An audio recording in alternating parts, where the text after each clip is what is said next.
Volgens de filosoof Bertrand Russell cirkelt er een theepot in een baan om de zon. En hij daagt ons allemaal uit om te bewijzen dat dat niet waar is. Russells theepot vormt de kern van een filosofisch vraagstuk. Namelijk de vraag of je het niet bestaan van iets dat niet bestaat kunt bewijzen. Dat kun je dus niet. Niemand kan overtuigend aantonen dat die theepot daar daadwerkelijk rondzweeft. Maar het omgekeerde, namelijk bewijzen dat hij er niet is ook onmogelijk. Diezelfde onzekerheid heerst er rond de diersoorten die worden bestudeerd door de cryptozoologie. Denk aan het monster van Loch Ness, de verschrikkelijke sneeuwman, ofwel de yeti, de Sumatraanse dwergmensjes, orang pendek en meer van dergelijke verborgen diersoorten. De charme van de cryptozoologie is dezelfde als die van Russells theepot.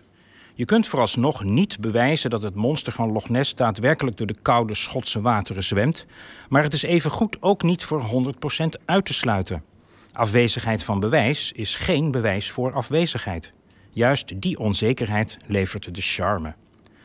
Aan de cryptozoologie is nu een mooie tentoonstelling in Teylers Museum gewijd. Het gaat over dieren waarvan we eigenlijk aannemen dat hun bestaan fictie is. Ja, of niet dus. Het ultieme cryptobeest ontbreekt op de tentoonstelling. De theoretische kat van Nobelprijswinnaar Erwin Schrödinger, die tegelijkertijd leeft en dood is. Die kat dus. Of hij leeft of niet, hangt af van de waarneming. Als je hem ziet en hij leeft, dan is hij levend. En als je hem ziet en hij is dood, dan is hij dood. Tot het moment van waarneming is hij dus zowel dood als levend. Het is cryptozoologie voor gevorderden. Hetzelfde geldt voor de yeti. Zolang hij niet in levende lijven is waargenomen, of weliswaar dood, maar als onmiskenbare sneeuwman is aangetroffen, bestaat hij niet. Maar als we hem wel vinden, bestaat hij. Vooralsnog bestaat hij dus tegelijkertijd wel en niet. In Centraal-Azië zijn diverse fossielen gevonden van een diersoort die een yeti zou kunnen zijn. De reuzen-orang-oetan Gigantopithecus. Maar er wordt van uitgegaan dat hij al enkele tienduizenden jaren geleden is uitgestorven. Hetzelfde geldt voor de Indonesische dwergmensjes, die in de vorm van de hobbit Homo floresiensis wel degelijk hebben bestaan. Maar ook deze Floresmens is al lang uitgestorven. Ja, of niet dus.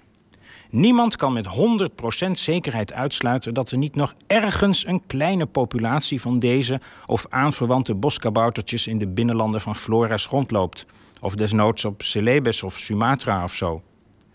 Tot het moment dat heel Zuidoost-Azië is platgebrand en herschapen in een monotone palmolieplantage, blijft de mogelijkheid bestaan dat... Ja, vult u zelf maar in. En zo blijven we in het duister tasten. Over Loch Ness en het monster. De tot nu toe overgelegde bewijzen overtuigen niet echt.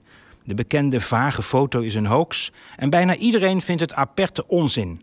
Maar tegelijkertijd aanvaardt een niet onaanzienlijk deel van intelligent Europa zonder enige aarzeling dat ooit de maagd Maria is verschenen in een grot bij Lourdes. Bernadette Soubirous heeft haar zelf gezien. En die waarneming staat als een huis, ook al is er geen foto van, zelfs geen vage of getructe. Maar bewijst u maar eens dat het onzin is. Bewijst u maar eens dat dat beest in het meer van Loch Ness onzin is. Dat lukt niet. Het niet bestaan van het niet bestaande is onbewijsbaar. Zo simpel en frustrerend is dat. En daarom blijft de cryptozoologie zo'n fascinerend vakgebied op het grensvlak van geloof, bijgeloof, volksgeloof, leuterkoek, fantasie en wetenschap.